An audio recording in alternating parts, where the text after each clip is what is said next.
اعوذ باللہ من الشیطان الرجیم بسم اللہ الرحمن الرحیم وبہ نستعین وصلی اللہ علی سیدنا محمد واہل بیتہ الطیبین الطاہرین اللہم صلی علی محمد وآل محمد وعجل فرجہم۔ یہ 9th چیپٹر ہے اس کتاب کا، 3 دقیقے قیامت کے، 3 منٹ قیامت کے۔ پچھلی بحث میں ہم نے دیکھا کہ کس طرح ان جناب نے ایک مومن کے ساتھ بد مذاقی کی اور اس وجہ سے انہیں اپنے 2 سال کے اعمال دینے پڑے، اور وہ کہتے ہیں کہ جب میں ایسے ہی صفحے پلٹ رہا تھا تب ان صفوں کے بیچ میں نے ایک اور ماجرا، ایک اور ایسا عمل دیکھا جس میں میں نے ایک مومن کا دل دکھایا تھا۔ میرا ایک دوست تھا جس کے ساتھ میں بہت زیادہ مذاق کرتا تھا، وہ بھی میرے ساتھ مذاق کرتا تھا، ہم ایک دوسرے کو ہمیشہ ستاتے رہتے تھے، مذاق کرتے رہتے تھے اور ایک دوسرے کے ساتھ ہنسی مذاق کرتے رہتے تھے۔ ایک دن ہمارے ٹریننگ کیمپ کی فارمل میٹنگ تھی، یعنی رسمی میٹنگ تھی، جس میں بڑے بزرگ آئے ہوئے تھے اور بڑے مسئولین اور افسر آئے ہوئے تھے، اور ان سب کے سامنے میں نے اس کا بہت مذاق اڑایا اور بہت اس کی آبرو ریزی کی، میں نے اس کی عزت کی نیلامی کی، بہت مذاق اڑایا۔ بعد میں مجھے خود سمجھ آیا کہ میں نے بہت زیادتی کر دی اور میں نے اس کا بہت زیادہ مذاق اڑا دیا اور دوسروں کے سامنے اس کی عزت نیلام کر دی۔ تبھی میں اس کے سامنے گیا اور اس سے بہت معذرت خواہی کیا اور اس سے بہت معافی مانگا، لیکن اس نے کچھ نہیں کہا اور وہ چلا گیا۔ اور یہ بات تب تک باقی رہی جب تک کہ میں بیمارستان جا رہا تھا میرے آپریشن کے لیے۔ تو جس دن میرا آپریشن تھا اسی شب میں نے اسے دوبارہ فون کیا اور کہا کہ دیکھو، مجھے یاد ہے کہ میں نے اس میٹنگ میں، اس فارمل میٹنگ میں نے تمہاری بہت بے عزتی کی، تمہاری عزت کی نیلامی کی، مجھے اس بات کا ابھی بھی افسوس ہے، میں جانتا ہوں کہ تمہیں بہت برا لگا ہے، تم کو خدا کا واسطہ دیتا ہوں، مجھے اس غلطی کے لیے معاف کر دو۔ پھر میں نے اسے میرا سارا ماجرا سنایا اور بتایا کہ میں ابھی بیمارستان میں ہوں، ہاسپٹل میں ہوں اور میں آپریشن کے لیے جانے والا ہوں، اور ڈاکٹروں نے جواب دے دیا ہے، انہوں نے کہا ہے کہ شاید یہ آپریشن کامیاب نہ ہو اور میں اس آپریشن تھیٹر سے زندہ واپس نہ آؤں۔ پھر میں نے اسے خدا کا واسطہ دیا اور اہل البیت کا واسطہ دیا اور کہا کہ مجھے معاف کر دو، مجھے حلال کر دو، میری غلطیوں کو نظر انداز کر دو اور مجھ سے راضی ہو جاؤ۔ جب اس نے یہ ماجرا سنا کہ میرا آپریشن ہونے والا ہے اور میں شاید زندہ واپس نہیں آؤں گا، تو اس نے مجھے معاف کر دیا اور کہا کہ میں تمہارے لیے دعا کرتا ہوں کہ انشاءاللہ صحیح و سالم آپریشن تھیٹر سے واپس آ جاؤ۔ پھر اس دن جب میں اپنے نام اعمال دیکھ رہا تھا تو وہ ملک جو ٹیبل کے پیچھے بیٹھا ہوا تھا اس نے کہا کہ تمہارے دوست نے کل رات کو جب تم نے فون کیا تب وہ تم سے راضی ہوا اور اس نے تمہیں معاف کیا، ورنہ اتنے سالوں تک وہ تم سے ناراضی تھا اور تم نے جو اس کو جو اذیت کی اور اس کی جو بے عزتی کی تھی وہ اس سے بہت ناراحت تھا، وہ ابھی تک تم سے ناراحت تھا۔ اچھا ہوا کہ اس نے تمہیں معاف کر دیا اور تم سے راضی ہو گیا، ورنہ ایسی حالت میں جس طرح تم نے اس کی بے عزتی کی تھی شاید تمہیں تمہارے سارے اچھے اعمال اسے دینے پڑتے، مگر مذاق ہے کہ تم کوئی مومن کی بے عزتی کرو اور اس کی آبرو نیلام کرو۔ پھر بہت بعد میں نے رسول خدا کی ایک حدیث بھی پڑھی تھی جو میں یہاں بیان کر رہا ہوں کہ ایک دن رسول خدا مکے میں تھے اور ان کی نگاہ کعبے پہ پڑتی ہے اور وہ کعبے سے مخاطب ہو کے کہتے ہیں، اے کعبہ، خوشحال ہو تم کہ خداوند نے تمہیں کتنی زیادہ عظمت اور حرمت عطا کی ہے، لیکن خدا کی قسم ایک مومن کی عزت اور حرمت تم سے بھی بہت زیادہ ہے، کیونکہ تمہارے لیے خدا نے صرف ایک چیز کو حرام قرار دیا ہے، لیکن مومن کے لیے 3 چیزوں کو حرام قرار دیا ہے، مومن کا مال، مومن کی جان اور مومن کی آبرو یعنی مومن کی عزت، یہ تینوں کو خدا نے حرام قرار دیا ہے، یعنی کوئی ان 3 چیزوں کو نقصان نہ پہنچائے، اگر نقصان پہنچائے گا تو اس کے اعمال میں لکھا جائے گا کہ اس نے ایک برا کام اور گناہ انجام دیا ہے۔ تو یہ 3 چیزوں کو خدا نے حرام انجام دیا ہے مومن کی نسبت، تاکہ کوئی مومن کی طرف بری نظر نہ کرے۔ دل چاہتا تھا وہیں بیٹھ کر زار زار گریا کروں اور اشک بہاؤں، کیونکہ ایک بیہودہ شوخی کی وجہ سے، ایک بیہودہ غیبت کی وجہ سے میرے کتنے اعمال چلے گئے تھے، ایک بیہودہ شوخی کی وجہ سے میرے 2 سال کے اعمال چلے گئے تھے، اور ایک بے مورد شوخی کی وجہ سے میرے بہترین عمل جو ہے وہ محو ہو گئے تھے، مٹ گئے تھے۔ کتنا خدا کا حساب دقیق اور باریک ہے۔ ایسے ہی نہ جانے کتنے مذاق ہم نے کیے ہیں، کتنے لوگوں کی عزت ہم نے نیلام کی ہے، اور اس وقت بالکل سوچا بھی نہیں، لیکن آج ایسا دن ہے کہ افسوس کر رہا ہوں اور سر پکڑ کر رو رہا ہوں۔ تبھی میز کے پیچھے بیٹھا ہوا ملک میری طرف مخاطب ہو کے کہنے لگا کہ ایک شخص یہاں ہے جو 4 سال سے تمہارا انتظار کر رہا ہے. اس شخص کے اعمال بہت اچھے ہیں اور یہ برزخ کی جنت میں اس کا داخلہ ہونے والا ہے، لیکن یہ تمہارے لیے منتظر ہے اور تمہارا ہی انتظار کر رہا ہے. تب میں نے بڑے تعجب سے کہا، کس کی بات کر رہے ہو؟ کون میرا انتظار کر رہا ہے؟ تبھی میں نے دیکھا کہ ایک بوڑھے شخص جو ہمارے مسجد کی کمیٹی میں تھے وہ اس ملک کے پاس کھڑے ہوئے ہیں اور مجھ سے مخاطب ہوتے ہیں اور کہتے ہیں کہ کہاں ہو تم؟ کتنی مدت سے تمہارا انتظار کر رہا ہوں، 4 سال گزر گئے، کب سے میں تمہارا انتظار کر رہا ہوں، کہاں رہ گئے تھے تم؟ پھر انہوں نے بہت محبت سے سلام کیا اور باتیں کی، اور کچھ باتیں ہونے کے بعد پھر ان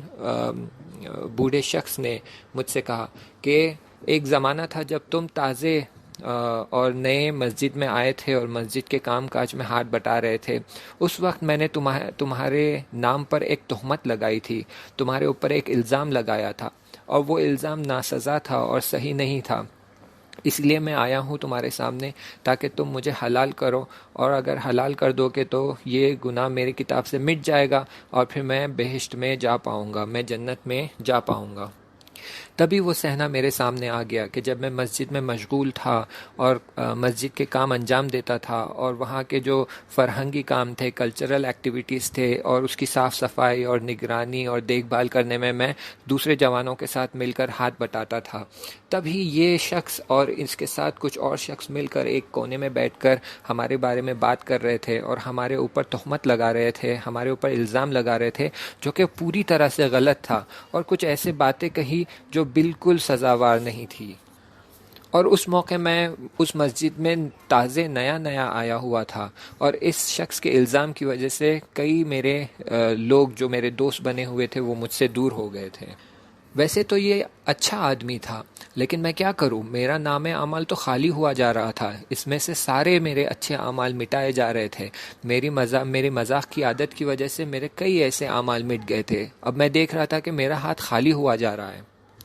تو میں نے اس ملک کی طرف مخاطب ہو کر کہا کہ تم صحیح کہہ رہے ہو کہ یہ اچھا انسان تھا، اس نے بہت خوبیاں انجام دی ہیں اور اس کے نام پر بہت نیک اعمال لکھے ہوئے ہیں، لیکن میں ایسے ہی اسے معاف نہیں کروں گا. تم دیکھ رہے ہو میرا ہاتھ خالی ہوا جا رہا ہے، میرے اعمال خالی ہوئے جا رہے ہو. جتنا بھی اس سے تم لے سکتے ہو، جو اس نے مجھے تہمت لگائی ہے، اس کے عوض میں، اس کے بدلے میں تم جتنا بھی اس سے لے سکتے ہو لے لو اور میرے اعمال میں لکھ دو. تبھی مجھے سورہ عبس کی 37ویں آیت 37 آیت یاد آ گئی، جس میں خداوند متعال فرماتا ہے کہ قیامت کے دن ہر کوئی صرف اپنے بارے میں سوچے گا، کیونکہ ہر کوئی گرفتار رہے گا اور مشکل میں پھنسا ہوا ہوگا. بس اس کے لیے اتنا ہی کافی ہے کہ وہ اپنی فکر کرے، اور وہ اس دن کوئی دوسرے کی فکر نہیں کرے گا. پھر وہ ملک میری طرف مخاطب ہو کر کہتا ہے کہ یہ بندے خدا کا ایک وقف ہے، اس نے اپنی زندگی میں ایک بہت بڑا وقف انجام دیا تھا اور بہت ہی خالصانہ خدا کے لیے انجام دیا تھا، اور یہ بہت بابرکت وقف ہے اور اس سے بہت زیادہ ثواب آتے رہتا ہے. تو اگر تم چاہو تو میں یہ وقف تمہارے نام پہ کر دوں، اور اس کا آنے والا ثواب آئندہ میں جتنا بھی ہوگا وہ سب تمہارے نام پر آ جائے گا. اس شخص نے تمہارے شہر میں ایک حسینیہ بنایا تھا. حسینیہ یعنی عزاداری خانہ، جہاں پہ عزاداری کی جاتی ہے اور ماتم نوحہ پڑھا جاتا ہے. تو اس شخص نے تمہارے شہر میں ایک حسینیہ بنایا تھا، وہ بھی پوری طرح خالصانہ خدا کی رضایت کے لیے اور خدا کی خوشنودی کے لیے. اور وہاں بہت لوگ آتے ہیں اور اس حسینیے سے استفادہ کرتے ہیں، وہاں پر عزاداری برگزار کرتے ہیں، اور اس کا بہت ثواب آتا ہے. تو اگر چاہو تو یہ سارا ثواب اس حسینیہ کا میں تمہارے نام پر کر دوں، لیکن اس کے بدلے میں تمہیں اسے معاف کرنا ہوگا. تو میں خود سوچنے لگا کہ واہ کیا بات ہے، صرف ایک تہمت کے لیے اس کا اتنا بڑا وقف جس کا ثواب جاریہ آتا رہے گا، وہ بھی اتنے بڑے حسینیہ کا مجھے مل جائے گا. یہ تو بہت عالی ہے، بہت خوب ہے.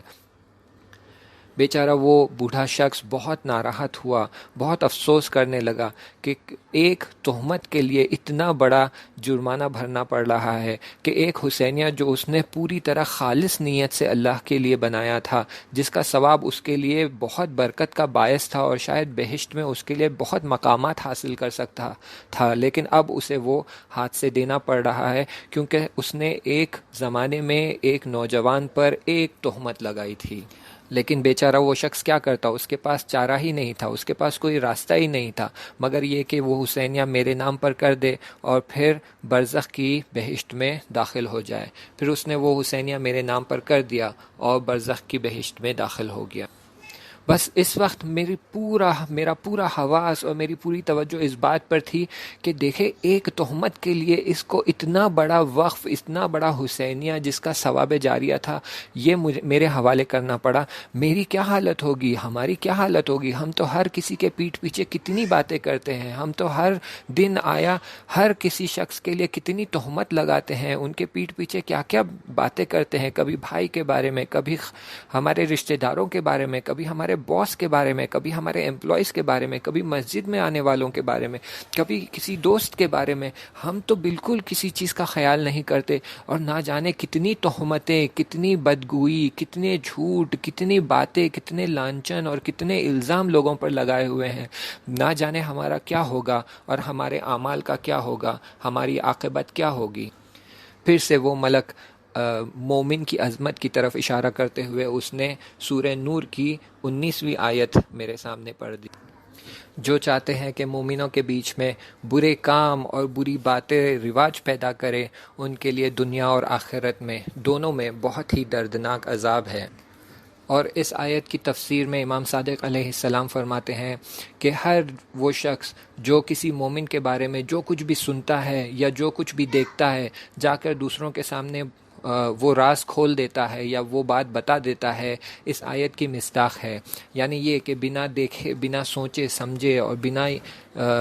اس کی تحلیل کیے ہوئے کہ یہ شاید کوئی اچھا کام کر رہا ہے، بس جو دیکھا جا کر دوسروں کے سامنے بتا دیا، اور اس کی وجہ سے دوسروں کے دل میں بدگمانی اور برے خیال اور برا نتیجہ حاصل ہوتا ہے، تو وہ شخص اس آیت کی مثال ہے جو مومنوں کے بیچ میں برے کام اور بری باتوں کا رواج پیدا کرتا ہے، اور ان کے لیے اس دنیا اور آخرت میں بہت ہی دردناک عذاب ہے۔ انشاءاللہ آگے کا مطلب اگلے چیپٹر میں بیان کیا جائے گا۔ جب تک کے لیے التماس دعا، خدا حافظ۔